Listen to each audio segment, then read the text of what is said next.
Hey everyone, welcome back to the One Leg Up Network. This podcast is powered by Podmatch. We love our guys at Podmatch, Alex and team, and they've connected me with another great guest for the adaptive feature, Rusell. And let me get your last name right here, Rusell Van Bracklen. Is that correct? Yes, you got it correct. All right. Well, Russell, you have an interesting story to tell us and an interesting project you're working on. And you've been acknowledged by the New York State Senate. So I'm like, it fits all the boxes of what I'm looking to talk about. So we're going to talk about dyslexia today. And, the Naked Gun made fun of it with Leslie Nielsen holding up um, that front page of the paper. It was like, it was cancer for cure or something like that. But dyslexia is a real issue, isn't it, Russell? And that's where you come in and you teach us about this, and your state senate funded for this research. Yes, so just what happened is I did the New York State Assembly internship in the late 90s. They accommodated the living heck out of me. But when it was my grade recommendation was sent back to SUNY Center at Buffalo's political science department, they looked at my all the extraordinary accommodations that the state senate granted me and decided to not grant the 15 credits of A minus. They flunked me for 15 credits of F. So at that point, I decided I was done with the discrimination. I asked my professors where I should go in grad school to force myself to learn to read and write because it was at the first grade reading and writing level. And they said, well, if you like political science, it's obvious, law school. So I went and I audited a couple of law classes. And my second day in law school, I was called on in contracts. And what they use is the Socratic method. If you don't know the answer, they'll keep asking you questions to embarrass you until you adapt. Didn't happen to me. I responded as the professor's equal, not a student. 5 minutes, 10 minutes, 15 minutes, we're going back and forth. He can't beat me. I can't beat him. At the end, he said, Russell, you couldn't be any more correct. I have to move on to the next case in the interest of time. I learned to read within a month. I learned to write within a few years. Then I went back to the New York State Senate. I said, I want you to fund my dyslexia research project, which they don't do. Took years working with them, the various the education department, et cetera. Finally, I got funded for a multi-year study at the Averill Park Central School District, right outside of Albany, New York, our state capital. And what we did is I wanted students like me initially, highly intelligent, highly motivated. So we took their very best juniors and seniors. They were reading and writing at the middle school level. One class period a day for the school year, they increased their writing to the average range of entering graduate school students, as measured by the Graduate Records Exam Analytical Writing Assessment. They all went on to college. They all graduated. Grade point averages of 2.5 to 3.6. Cost New York State taxpayers less than $900 a kid. We were 2 to 3 times more effective than the best dyslexic college at the time for less than 1% of the cost. And that's how I got started. Well, let's dive into the research then. I mean, dyslexia is what are the stats on it? I feel like it's a pretty prevalent thing, but it doesn't stop people from living. It doesn't stop you from living. So, what are the misnomers about dyslexia? Let's start there. Well, basically, dyslexia represents the worst case of reading and writing. I'm going to include dysgraphia. All right, it's about 5 to 10% of the population. If you include ADD and ADHD, you're pushing 15 to 20% of the population. And here's what it is. This is the top book on dyslexia. It's called Overcoming Dyslexia by Stella Shaywitz. This is the second edition. She's a medical doctor from Yale. This is dyslexia. Do you see how the back part of your brain has this massive neural activity and the back part of mine has next to nothing? I see that. It's interesting. Now, do you see how the front part of my brain's about 2.5 times overactive? Now, let me ask you this because I have family that has dyslexia. Could it be Hmm. hereditary? I mean, could I have a It's case? absolutely hereditary. And so, did you have family that had it, or how did you find out It's you had it? somewhere in my family past, it was there. I didn't really know the extent until the state senate said, go to the education department, and they said, we want a SUNY distinguished professor in psychology to see what the heck's going on, because they absolutely did not believe a word I said. It was just too out there. So they said they needed a SUNY distinguished professor in psychology, which in Western New York at the time was two. It's their top ranked psychologist. Dr. Holichka, who gave me an evaluation before I went to the assembly internship, agreed to do it. And what she found is that my baseline was reading and writing was at the first grade level, like a 6-year-old, and that I could jump up, bring it up just like turning on a light switch to above average writing at the graduate level. And then, You know, and then she wrote up a 5-page report explaining what happened. this is interesting, and I have to say, what are the adaptations? Because I have noticed in my emails and sometimes in my blog writing or even texting, Mhm. I can switch things around and I don't even realize it. So I have to slow down. Do you find yourself having to? I don't know if I have it, but I do find myself having to slow down, rewrite things. Do you find that for yourself? Well, what I found is I think in orders of magnitude faster than most people. That's how I did so well in law school. But let's see if you're dyslexic. Are you ready for a few questions? I'm very interested right now. Yes. Okay. First thing I need you to do is tell me your speciality. What's your area of extreme interest and ability?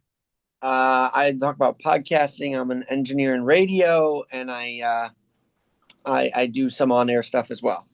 Okay. So when you're thinking about podcasting, really thinking, do you have ideas flying around your head at light speed? Key question, but with little to no Every organization. day. In fact, I turn on my microphone the minute they hit my brain. So, Okay. Now, next question. You want to write something for your podcast, something you're going to get out there written on the oh, I internet. write on my blog a lot too. So Right. I do have that. So the ideas in your head, fingers, keyboard, fingers, keyboard. The ideas in your head, when you take your fingers, put them on the keyboard, does the idea ever fly out of your head, leaving you with an empty brain? Is that you or not really? I don't know if it's empty, but I do realize when I put it on paper, it does sort of look jarbled and jumbled or whatever. And Not that. When your fingers hit the keyboard, does the idea fly out of your head, leaving you with an empty brain, or is that's not you? that's not really me. No, I always have Okay. stuff going on. Okay. So when you were in elementary school, were you ever threatened to be held back because you couldn't do an academic task? I believe even this back in kindergarten, I heard something like that. They're going to hold me back for another year or something. And then that might have been just for logistics. But yeah, I mean, I had a lot of speech and I had a lot of reading, writing stuff going on. I don't know if I was ever whole book after that, but there was talk of that. No, I would say later on, like third, fourth, fifth grade, were you ever threatened? Okay. So based on what you told me, this is again not science, this is just for treatment purposes. You probably have ADD, ADHD, or a mild case of dyslexia. And I mean, yes, my mom has it. She's been public about it, Mhm. but my mom has it. So I'm wondering if I got that too. And we're both writers, so that's very interesting to me. Well, if you were to get tested, you would come down with something that would probably be on the minor side. So you have expanded beyond dyslexia. You have actually help out people with ADD and ADHD, or Oh, we do far more than that. When I presented in New York City in 2006 at the New York City branch of the International Dyslexia Association, and I presented and said we had these massive improvements. I had two general responses. The professors came back to me and said, we don't care that a couple of your high school kids writing at the middle school level scored above average on the GRE in the 70th percentile. We don't care. We want the craft of research. And I was like, what's the craft of research? It's a book that came out in 1995 by the University of Chicago to teach their PhD students how to write doctoral dissertations. And they want me to take those skill sets, context, getting everybody on the same page, coming up with a problem statement that's something you can do and that it answers a question that needs to be answered to these and high school come up kids, with right? something right. No, let me finish because this is important. They want me to teach PhD level stuff to high school kids. Okay, no, that is absolutely what they want, and that's absolutely what I did. The second thing that came back was The teachers asked me, does this work for normal kids? And I said, absolutely not. So they said, come back when you can fix that. 8 years later, I came back.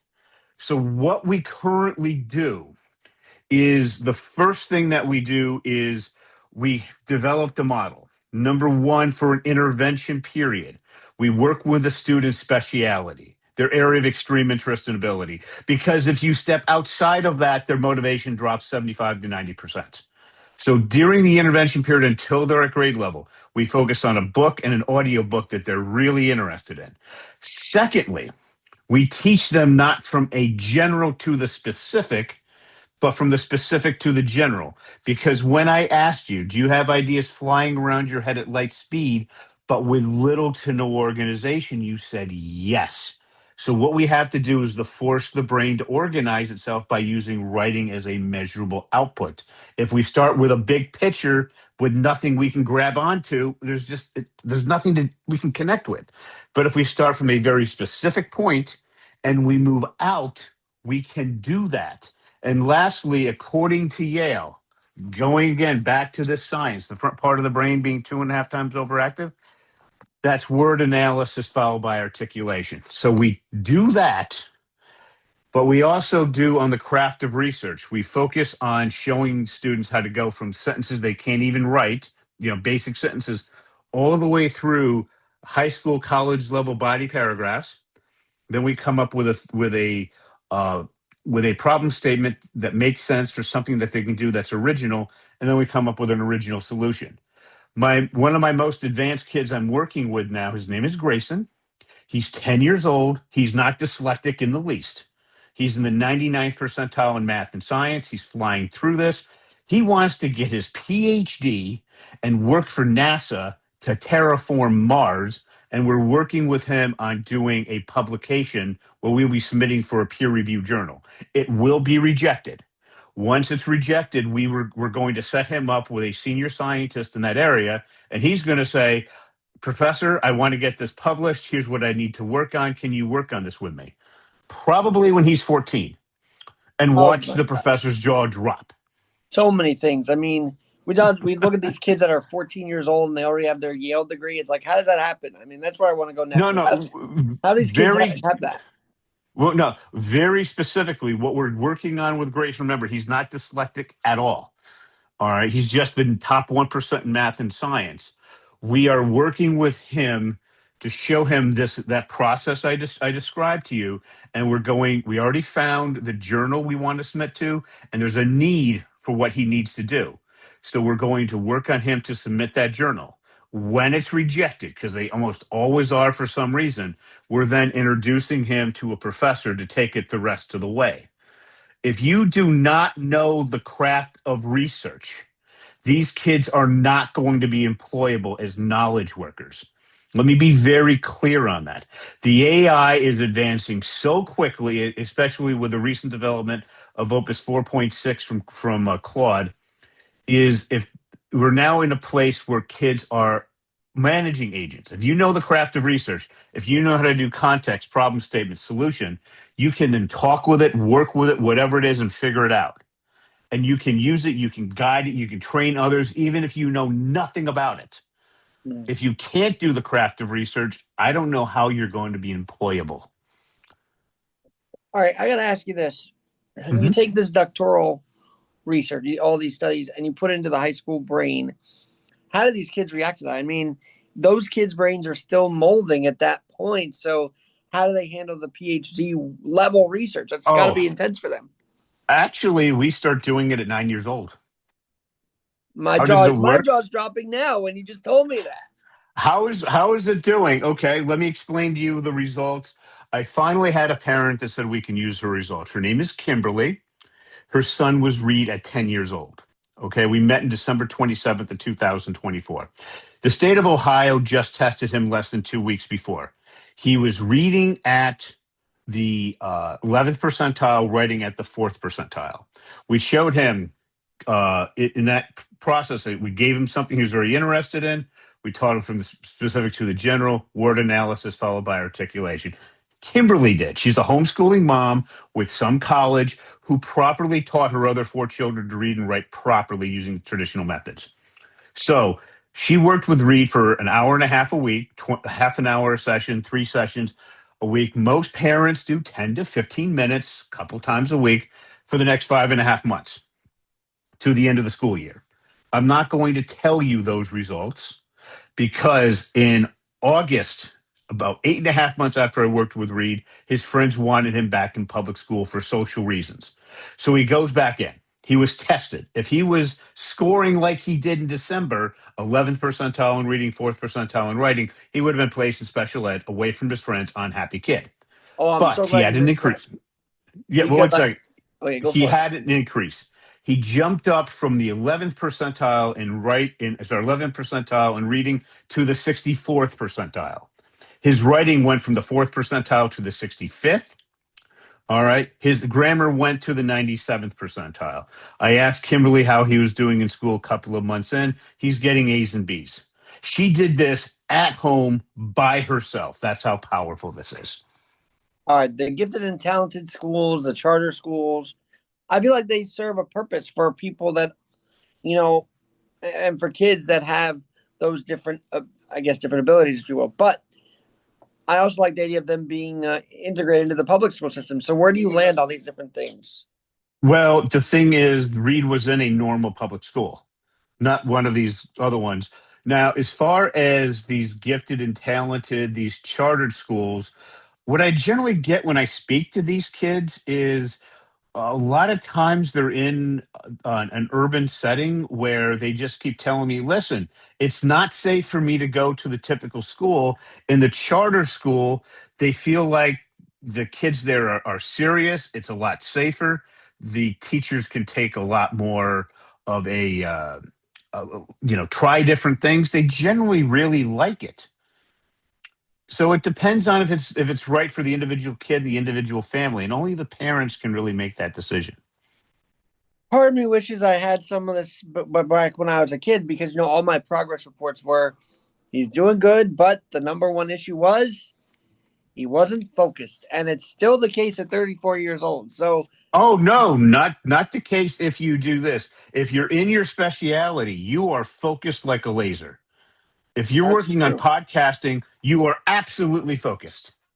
Like right now, I'm zoned in on you because that's what we're doing, and then Right. it just you're right. When I'm on behind the board in radio or something, I'm always focused on that. But then the daily organization skills, that's what I'm trying to say, is that's where it's not Yes. focused yet. Right. So, and that's exactly what we focus on helping students with. So just what the science is. The front part of your brain is massively overactive. There's little to no organization. We force the brain to organize itself by using writing as a measurable output.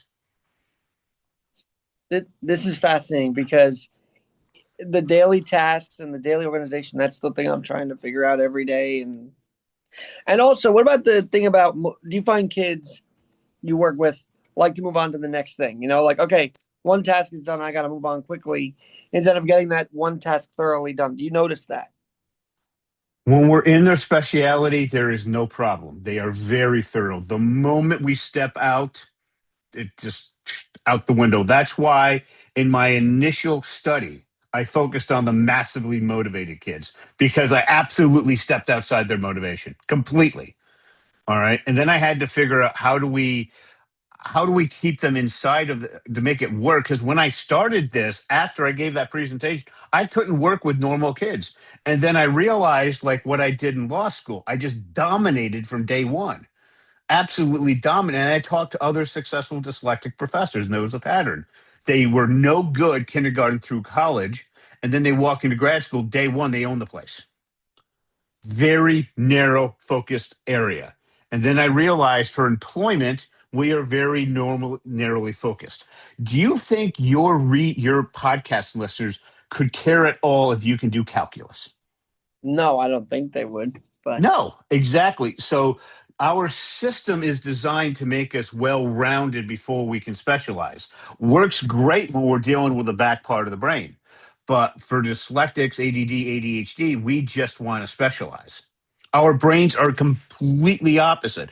It's not that the schools are trying to make it hard for the neurodiverse. We are literally just the exact opposite. Growing up, did you find this ADHD, the stuff that you had, uh, made you more sociable, less sociable? Like, how was your social life? How was your support from your parents going through all of this? And did it feel like a challenge, or did you feel like, okay, I'm going to adapt and embrace it? Oh no, it was World War III between me and the school. I finally forced my way out of for classes for eighth grade. I got the highest. I became the top history student. Went on to high school, all mainstream. I was elected class president. I was an Eagle Scout. I found out that my peers thought of me. I had a few good friends, but not a lot. They just looked at me was the guy who got things done and could work with a wide variety. Is one of them why I got elected president? They said there are so many different cliques, so many different people. You can work with the nerds, you can work with the jocks, you can work with the spaced out kids and just get things done. I was like, oh, yeah, because I've been treated like crud my entire life, and I'm not doing that to other people.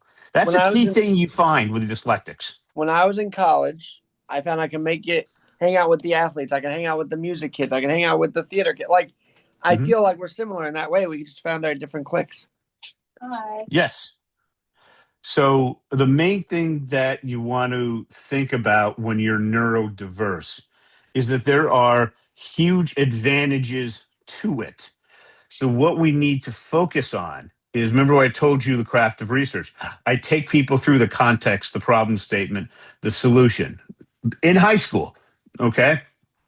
Then you take those skills and apply it to your favorite AI model. And then you're going to find you're outrageously productive. Okay. All right.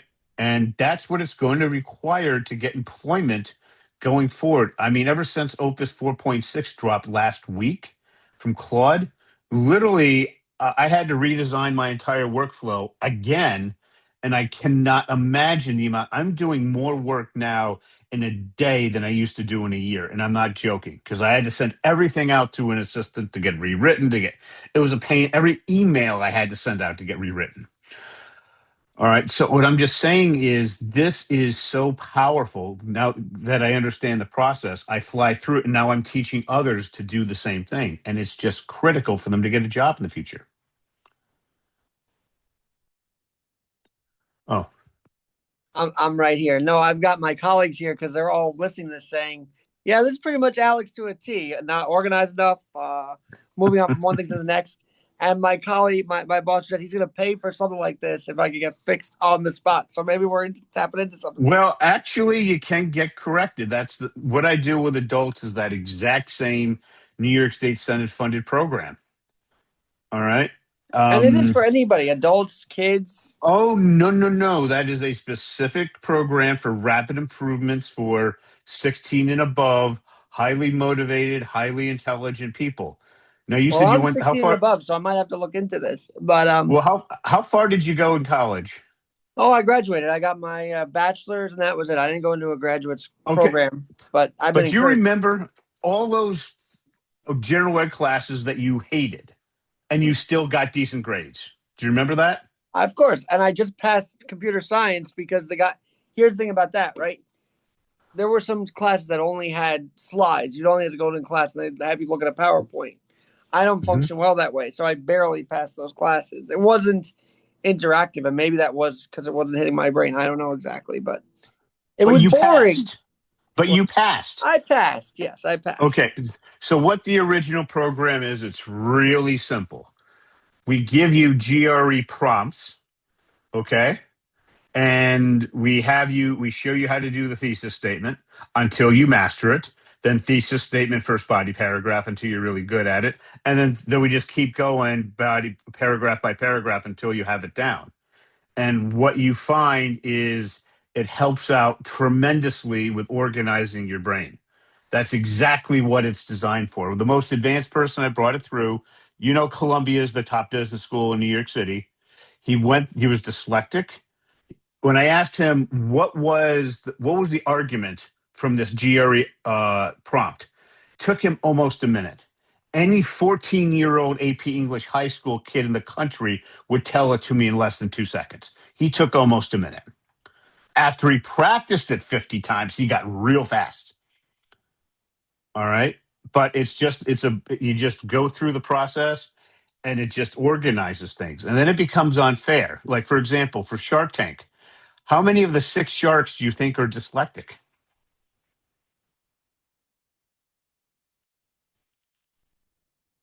You're quizzing me. All right. About three or four of them because they're all high functioning ADHD folks. Three.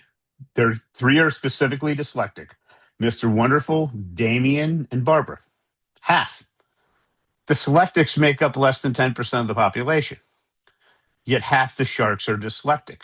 It is a brutally unfair advantage once you get out of a grad program and you get into real work. It is brutally unfair. Even in the trades, I'll give you an example. My second student we went through, his name was Adam. He was a 19-year-old high school senior. He's held back a couple of times. Teacher said he was a genius. He scored his writing was so horrifically bad on the pretest. Dr. Holichka wanted him banned from college. She said nobody should have to deal with it. She was very upset. Never saw her upset before. Goes through the program, scores in the 70th percentile approximately at the end of it. Composition 101 and 102 in college were B's. He ended up joining the boiler making unit. You know, the ones in schools that have that big boiler to keep everything going. They were under contract to fix the darn thing. They call him in off vacation. He's there for a day and a half. Said, sorry it took me so long. They responded, we've been trying to figure this out for a month. Okay. It's incredibly unfair. Wow, that's unbelievable. So you're trying to make it fair. Now let me ask you this as well, because I also go into these interviews without preparing any notes, and maybe that's a brain thing too. But all this we're talking about right now, natural conversation. I don't prep Mhm. work or all that. Where does that come from? That is, let's look at the front part of the brain. This is where we have that 2.5 times the neural activity. It deals with word analysis followed by articulating. You're articulating. You have 2.5 times the neural activity. It's freaking unfair. It's like imagine a 16 Now, year old unfair for Arnold who Schwarzenegger. ourselves that are. I don't want to say For people neurodivergent, like that are neurodiverse, it's extremely unfair. but isn't it an Let me, advantage also? it's extraordinary advantage. Okay? Extraordinary. Let me give you an example. Everyone reading, okay? That's the dyslexia conference in New York City that I'm going to be presenting at on March 3rd. I've been doing it for 12 years. When it comes every year, I come up with something that advances the field significantly. Other people do that if they're lucky once or twice in a career. I do it every year. All right, now I'm doing it multiple times a year. Okay, sometimes I'm doing it every couple of weeks. It's an extraordinarily unfair advantage.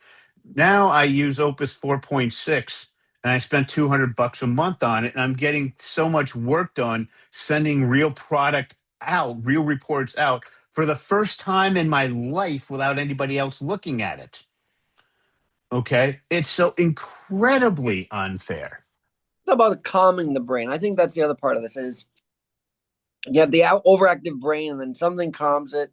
Some might turn to doom scrolling, that activates me even more. So I like to read or even just close Mhm. my eyes for a bit. How do you calm your brain? I don't. I try to make it go more crazy. When And I that's by thinking more absolutely ideas. Yes, but there are times when my brain just, okay. Then what I do is I make a trip to the ocean and I literally bring out a $200 unfoldable chair because I want something comfortable and I stare at the ocean for a couple of days.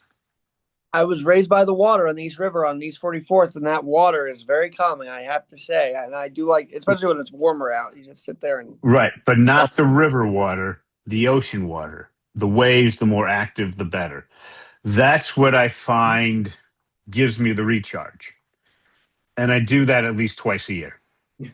I'm so glad Podmatch connected us because I feel like we're gonna stay in touch and maybe work on my brain a little bit here. That would be very interesting. Um, Yeah, when you got well, the Senate, just mhm.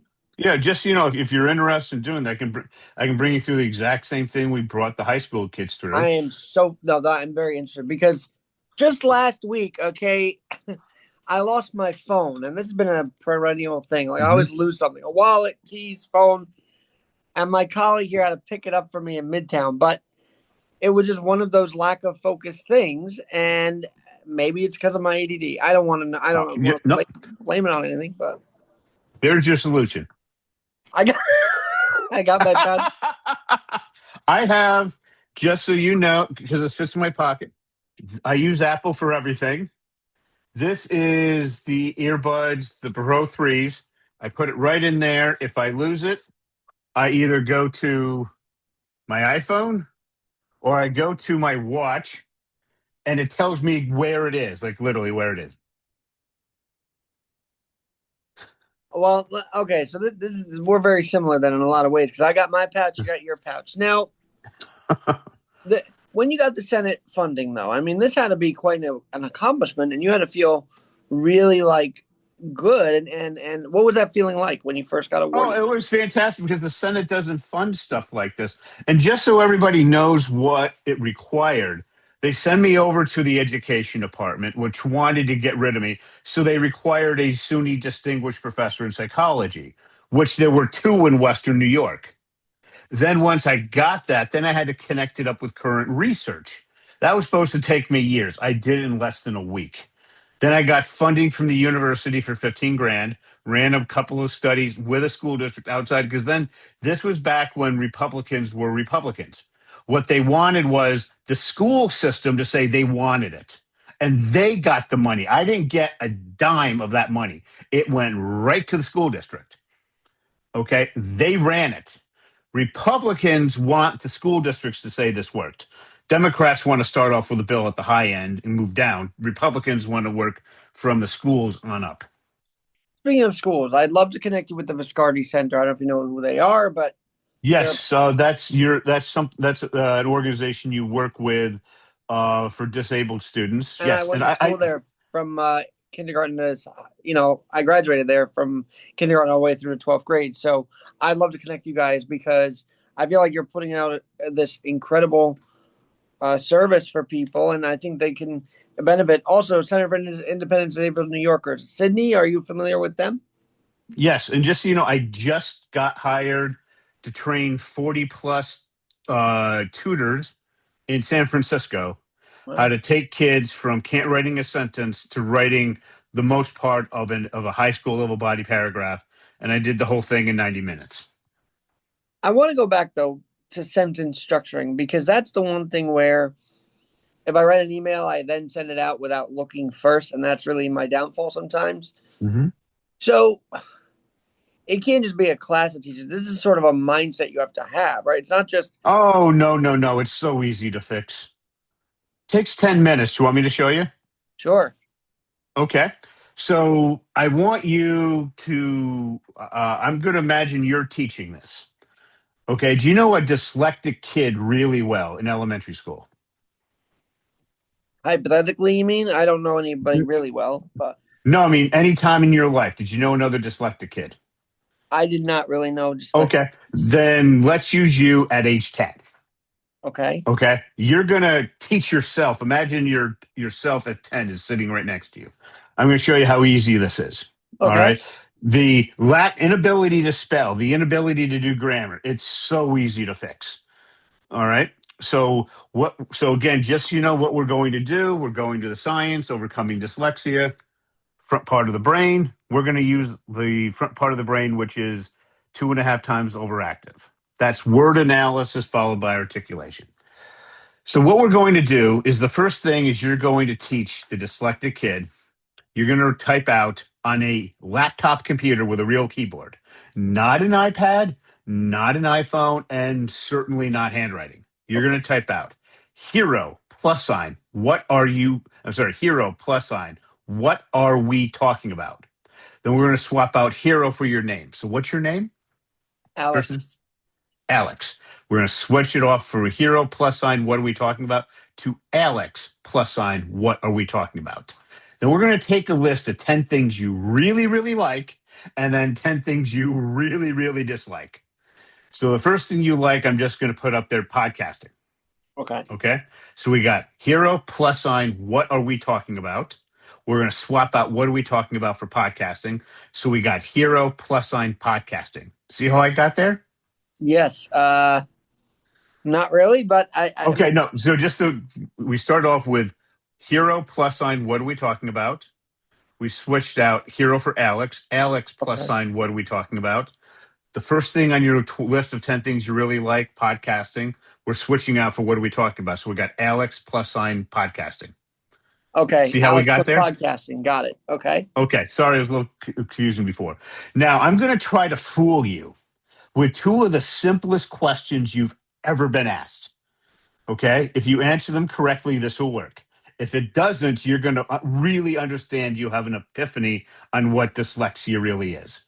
Do you think I can fool you with two of I'm the having an simplest epiphany questions now ever? because what you did just there made me realize, oh, I don't think about the little details. I think about the bigger picture. Like I have to also Eggs. the Yes. little details kill me every time. Well, this is how we fix those. Do you think I can fool you with two of the simplest questions ever? Go for it. Okay, so we got Alex plus sign podcasting. We need to replace the plus sign with a word. Here's my question: does Okay. Alex like or dislike podcasting? Like podcasting. You got it exactly. You're one of the few people that did.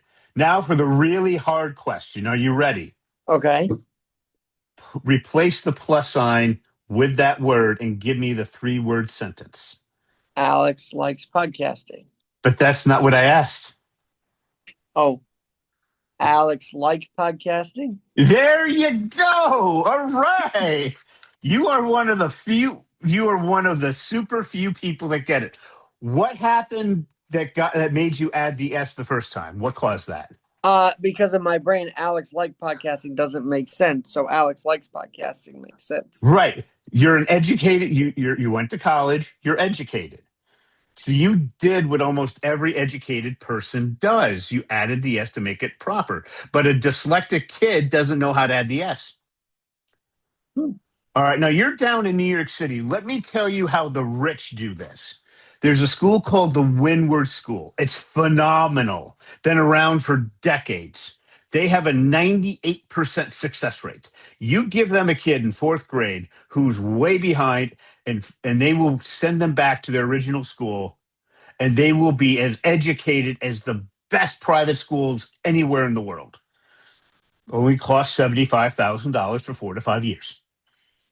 Do you happen to have that money sitting around somewhere? Not that I know of, actually. Okay. So here's Russell, how we fix I well, want here's how we fix that. What we do is we have Alex like podcasting. Here's how we get you to add the S. We ask you to read it out loud. Does that sound generally correct? You're going to say no. Then we say fix it. Alex likes podcasting. We do that with 10 likes and 10 dislikes. Do you see how that's a simple form of word analysis?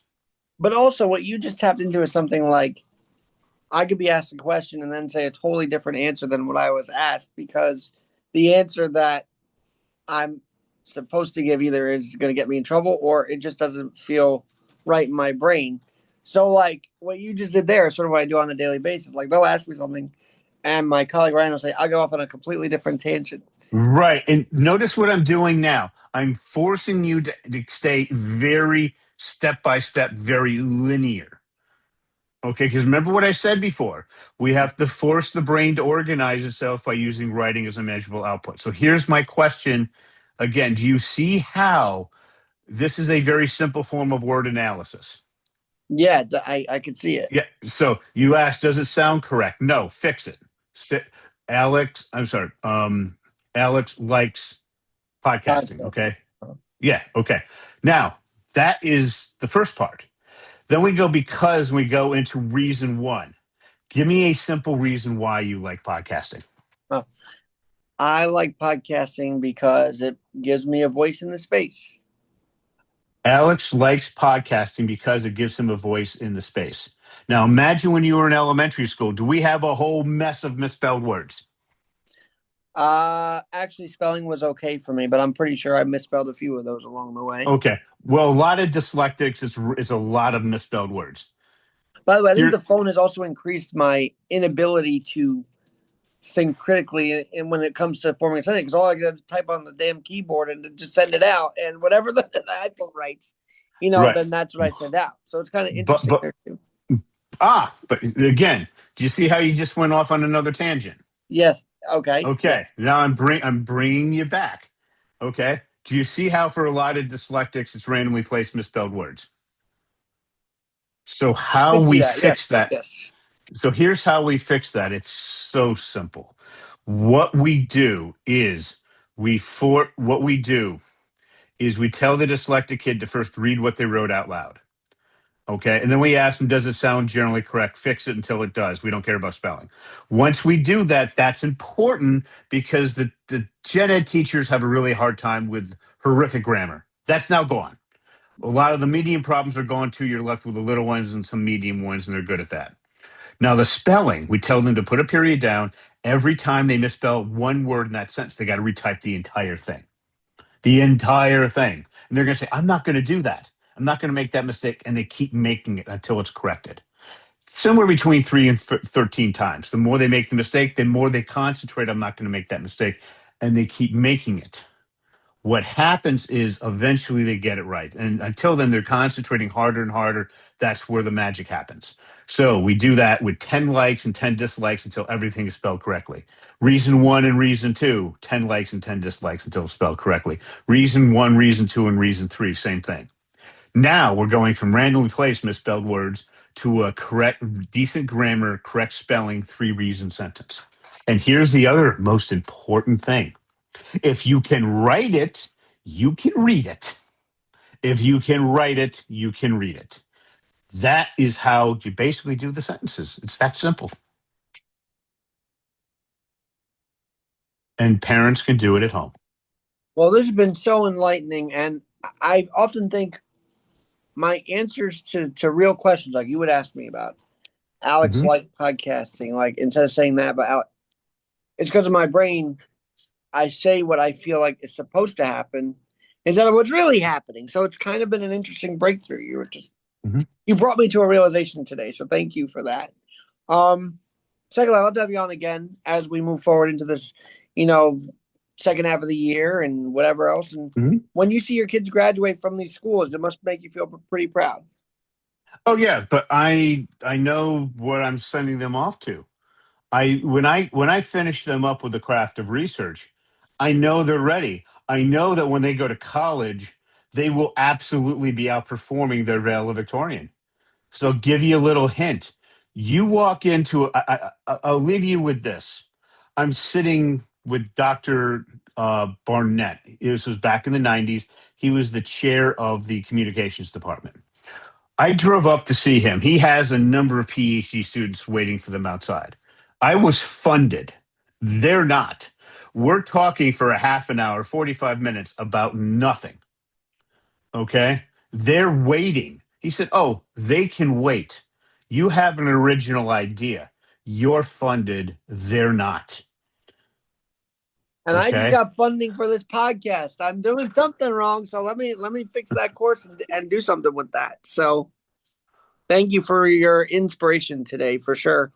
I want to have you back on for another episode to talk about the digital Sure. age and dyslexia, because I feel like, as I say, the phones make it even easier to make mistakes and we don't catch them. Oh no! I have set up a literally a workflow with Claude Opus 4.6. I don't make mistakes like that anymore. Literally, I worked through a predefined workflow. And by the way, what worked in the beginning of November didn't work in January. What worked in January doesn't work now. That's how fast it's moving. All right. And there's ways of cleaning it up. People love the reports that I send them. They're professionally typeset. They're exactly what they're looking for because I've learned how to work through the context problem solution with artificial intelligence. Well, Russell, this has been a very special episode, and I'm going to have you back on for sure on the One Sure. Leg Up Network. Thanks so much for having One Leg Up over dyslexia for all of us here. Sure. Are you? Is that something you want to learn to overcome Oh, your hold issues? on. Let me take us offline. Hang on. Sure.